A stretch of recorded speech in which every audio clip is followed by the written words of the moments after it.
Jadi kita punya baja baja yang tahan karat. Nah, itu namanya structural reform.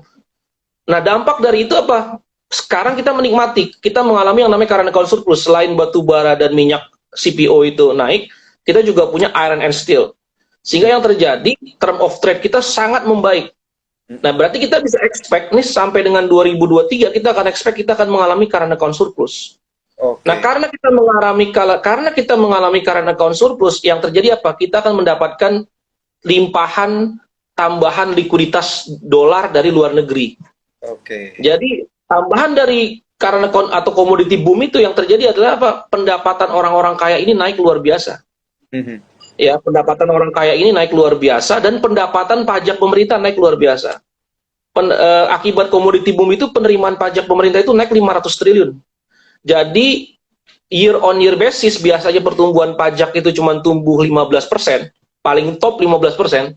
Setiap tahun pertumbuhannya, sekarang kita tumbuh 58% Hmm. penerimaan pajak. Nah, akibatnya negara punya banyak uang sekarang. Nah, cuman uangnya itu pilihannya sekarang mau dibakar untuk energi, hanya untuk mensubsidi BBM, atau mau dipakai buat sektor yang lain, infrastruktur yang lain nih, Iya. untuk membangun infrastruktur gitu. Nah, makanya pemerintah melakukan adjustment terhadap harga minyak kan. Nah, balik lagi ke situ, komoditi boom inilah yang menjaga pertumbuhan ekonomi Indonesia tetap 5%.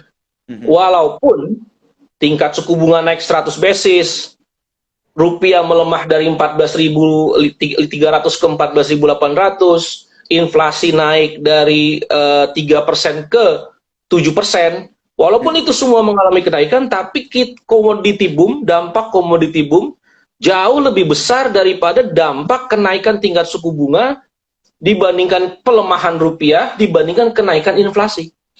Nah, Mhm. komoditi boom inilah yang membuat sekarang kalau kita lihat ya, retail seperti MAPI misalkan ya, emiten seperti MAPI itu kalau kita lihat pendapatannya naik tajam.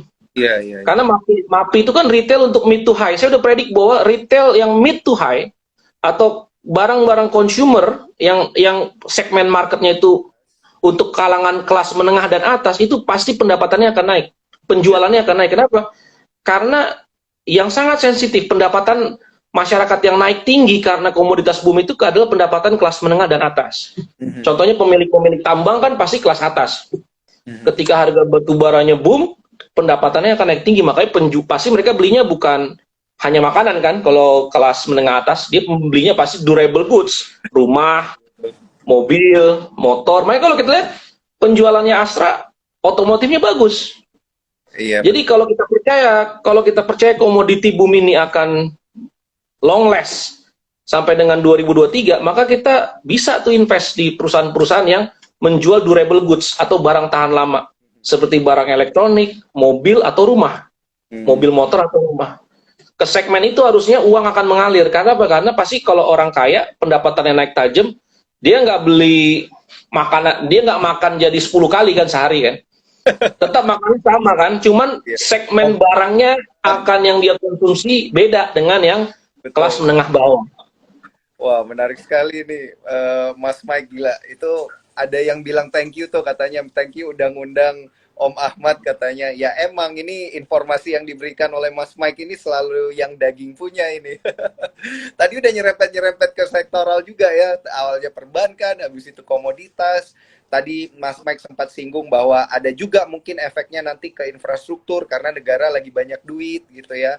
Wajar aja kemarin kita lihat ada emiten infrastruktur empat-empatnya naik gitu. Terus ke durable goods ini yang saya baru kepikiran loh, ya bener juga ya, kalau orang yang udah tajir duitnya makin banyak, ya bukan berarti makannya makin banyak ya, mungkin bisa beli elektronik gitu, berarti era nih yang kayaknya nih era MAPI yang kayak gitu-gitu ya, yang jadi sasaran bisa jadi ya Mas Mike ya. Betul, ya mobil, motor, rumah. Mobil ya, Astra juga ya, makanya kemarin untuk angka penjualan mobil juga meningkat ya Mas Mike, Iya, semenjak Pak. Betul. iya, semenjak kenaikan harga komoditas itu penjualan kendaraan juga naik terus. Iya, iya. Itu makanya jadi kelas menengah dan atas ini yang menikmati komoditi boom. Nah, cuman ya PR balik lagi tetap. Jadi kan cuman kelas atas ini kan jumlahnya itu sekitar 20-30% dari populasi Indonesia. yang pengeluarannya $4 ke atas ya, per orang pengeluarannya $4 ke atas itu, kalau kita pakai data Susenas, kalau nggak salah itu dia jumlahnya sekitar 30% dari populasi Indonesia. Berarti 30% kali 270 juta, berarti ada sekitar berapa itu? 60 jutaan orang kan? Nah itu adalah 60 juta itu adalah benar-benar kelas menengah atas yang kuat, yang sangat vibrant ya. Dia sangat resilient, dia sangat kuat terhadap goncangan apapun gitu ya, termasuk COVID kemarin gitu ya. Nah ini dia kelas menengah yang kuat karena rata-rata per orang pendapatan pengeluarannya $4 sehari. Nah itu jumlahnya ada sekitar 60 juta orang di Indonesia. Ya tapi sayangnya karena Indonesia ini 270 juta, jadi mereka ini memang kelihatannya masih kecil secara porsi. Karena masih 60 juta. Karena jumlah orang Indonesia, mungkin kalau 60 juta itu ditaruh di Malaysia, mungkin 2 kali kita akan melihat Indonesia ini 2 kalinya Malaysia kan cuma 27 juta orang kalau nggak salah ya. Sedangkan kelas menengah kita itu ada 60 juta gitu. Berarti Indonesia ini punya kelas menengah yang sekitar 2 kali populasinya Malaysia. Iya. Makanya tingkat konsumsinya besar sekali. Terus kalau kita kerucutin lagi, mereka ada di mana? Mereka ada di Jabodetabek. Mereka ada di Jabodetabek ya. Kan Jabodetabek itu kalau nggak salah sekitar 16 juta orang ya. Iya betul. Greater Jakarta itu ya sekitar 16 juta orang. Nah itu mungkin sekitar 6 jutanya itu adalah kelas menengah atas yang kuat. Makanya kalau kita lihat setelah COVID pandemi ini turun jadi endemik, kita lihat mall tiap hari rame, terutama di Jakarta Selatan ya kan, di Jakarta Pusat ya, karena pendapatannya itu naik karena komoditas naik, sensitif terhadap komoditas. Nah cuman masalahnya tetap ada sekitar 170 juta orang Indonesia yang hidup di bawah $2 sehari, yang miskin dan hampir miskin. Nah ini PR pemerintah gitu. PR pemerintah itu di situ, bagaimana cara meredistribusi. PR pemerintah sekarang, bagaimana cara meredistribusi komoditi boom ini biar bisa dirasakan di hampir semua kalangan. Nah itu PR pemerintah, bagaimana mengurangi income inequality ini. Karena setiap kali terjadi komoditi boom, itu selalu terjadi kenaikan koefisien Gini. Artinya terjadi ketimpangan pendapatan. Nah, yang dikhawatirkan dari Indonesia adalah pemulihan ekonomi kita akan mengalami yang namanya K-shape recovery. K-shape recovery itu sebagian orang akan pulih jauh lebih cepat daripada setelah COVID, tapi sebagian orang juga akan lebih buruk daripada setelah COVID karena dia harus terkena dampak dari kenaikan harga-harga barang. Nah, supaya tidak terjadi K-shape recovery di mana hanya segelintir orang yang menikmati pemulihan ekonomi setelah COVID, gimana caranya melakukan redistribusi terhadap pendapatan. Nah itu sekarang PR pemerintah, makanya pemerintah kan tetap subsidi Pertalite, LPG 3 kg nggak naik, yang naik cuma yang 12 kilo. Terus juga listrik di bawah 3.500 tuh nggak naik. Karena kan yang kebanyakan rata-rata kita kan pakainya 2.500 ke bawah ya, tarif listrik per bulannya.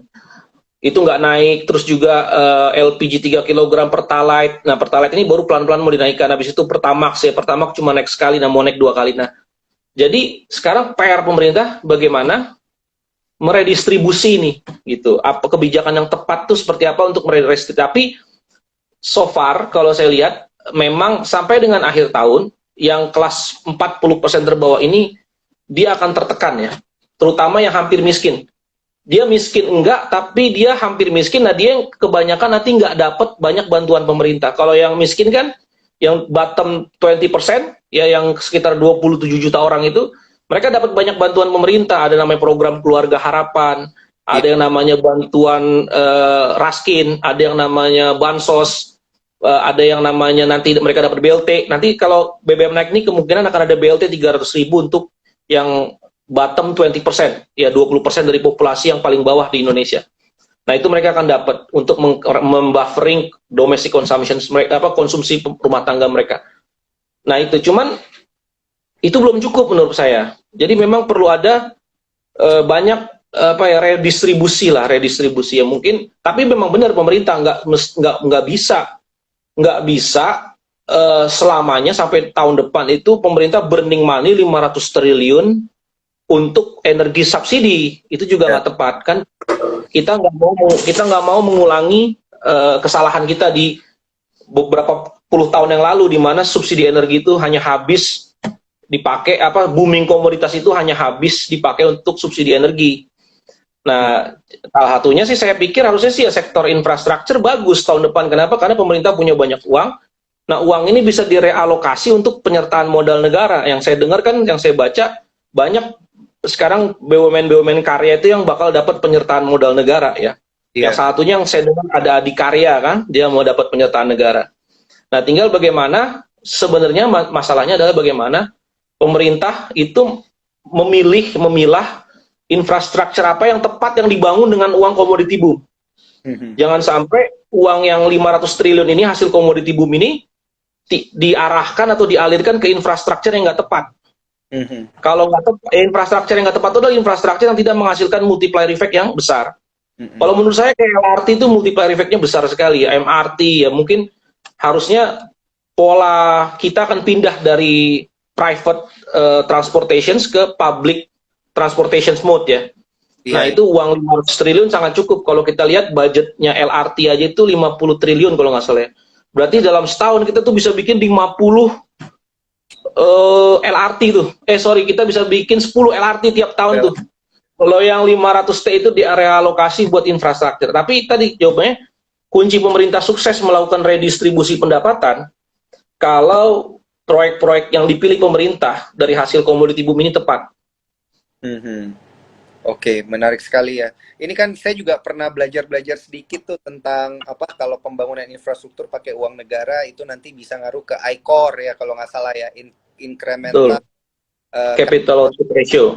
Oke, ya ini berarti yang mau dijaga juga ya di tahun depan ya supaya tetap kompetitif lah ya angkanya gitu, tetap sesuai dengan rasio-rasio yang sudah ditentukan. Nah, Mas Mike, ini ada pertanyaan menarik dari cuaners kita, sebenarnya simpel tapi ini perlu dijawab oleh Mas Mike nih sebelum kita lanjut ke pertanyaan-pertanyaan akhir. Nah ini, saat inflasi, investasi yang baik better di saham, emas, reksadana, atau misalnya kayak obligasi negara gitu kan, yang bisa dipilih. Ini menurut Mas Mike tuh seperti apa nih secara umum aja? Karena kan kalau kita lihat tadi, kalau memang pertumbuhan ekonomi bisa tahan di 5%, bukannya itu berarti semua instrumen investasi itu bagus gitu, Mas Mike. Kalau saya sih jawabnya satu, saham. Instrumen saham. Menurut saya sih it's time for us to agresif ya. Karena ini mungkin kejadiannya jarang terjadi di Indonesia. Terakhir itu komoditi boom tahun 2002 2012 ya. Komoditi super cycle kan orang nyebutnya komoditi super cycle. Saya nggak tahu nih apakah komoditi boom kita ini akan super cycle atau enggak, atau hanya satu siklus doang. Satu siklus itu biasanya 7 tahun ya. Kalau super cycle itu di atas 7 tahun ya. Saya nggak tahu apakah komoditi boom ini akan long last ya. Cuman yang saya pikir komoditi boom ini akan long last. At least paling nggak batu bara akan tetap di angka 400 sampai dengan 500 dolar, 400 sampai dengan 500 dolar bahkan prediksi saya. Sampai dengan akhir tahun ya. Kalau sekarang harga batu bara kan 411 sekian ya. Yang Newcastle itu ya. Saya prediksi kalau masuk musim dingin, ini prediksi saya, mudah-mudahan saya salah. Kalau masuk musim dingin, itu konsumsi energi itu akan mencapai puncaknya. Konsumsi energi dan makanan itu adalah puncaknya. Di Eropa dan di Amerika itu kalau kita lihat pakai data historical, biasanya setiap kali kalau masuk musim dingin itu energi dan makanan itu komoditas harganya naik. Ya, di Amerika, di Eropa, di China itu energi dan makanan itu naik di masuk musim dingin, make sense. Nah, kemungkinan besar apa yang terjadi tahun ini Rusia itu bisa jadi akan potong lagi gas supply dan minyak ke Eropa. Masuk musim dingin. Tujuannya adalah untuk memukul balik Eropa. Jadi Rusia ini memang menunggu musim dingin. Maka Rusia ini nggak memberikan celah bagi Eropa itu, terutama Jerman dan Polandia untuk menumpuk gas dan juga batu bara dan juga minyak. Jadi nggak dikasih celah. Jadi makanya sekarang inventory gas dan batu bara dan juga minyak di Jerman dan di Polandia itu drop, depleted. Makanya kalau kita lihat, sempat sekarang negara Eropa malah minta-minta, mohon-mohon ke Indonesia buat import cangkang CPO, buat biomass energi, terus juga impor batu bara buat ke Indonesia, dan juga minyak goreng ke Indonesia. Ya, nah jadi Kalau saya pikir kalau batu bara ini, kalau nanti Rusia itu potong gas supply ke Eropa, tujuannya adalah untuk menghancurkan ekonomi Eropa, untuk membuat Eropa masuk ke energi krisis dan debt krisis, tujuannya adalah memukul balik Eropa, maka yang terjadi energi akan kembali lagi naik lebih tinggi lagi. Nah, kalau itu yang terjadi, saham-saham emiten batu bara itu harusnya akan naik lebih tinggi lagi di tahun ini. Nah, kalau kita lihat harga saham-saham emiten batu bara itu kan naik semua sekarang.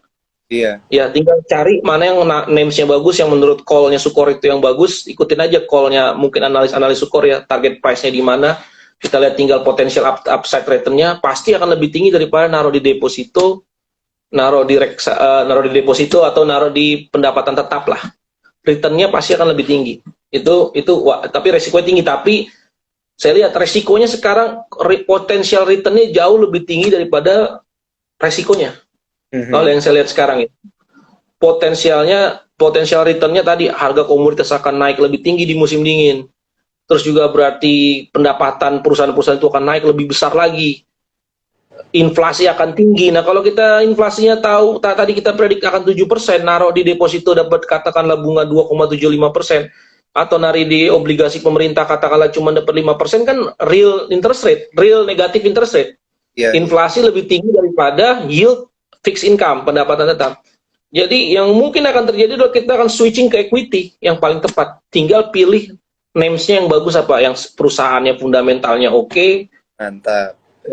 perusahaannya besar, dan juga dia tadi ekspektasi barang yang dia jualnya akan naik lebih tinggi lagi sampai dengan akhir tahun.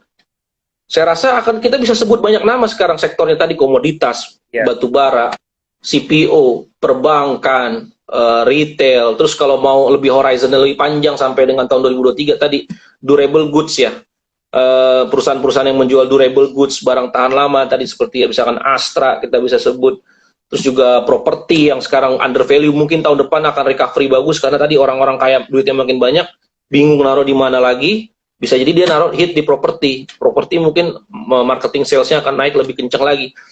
Kalau mau horizonnya agak lebih lama, tapi kalau mau sampai akhir tahun, saya rasa komoditas dan bank. Ya, cuman kalau mau yang lebih agresif ya komoditas gitu. Komoditas masih bakal tetap ngegas gitu ya, sampai akhir tahun depan. Ini menarik banget. Betul. Tapi sayang banget ini waktu kita sudah mau habis. Wah, Ya. daging banget tiap kali ngobrol sama Mas Mike itu kayak nggak berasa udah ngobrol sejam dan informasinya itu banyak banget ya.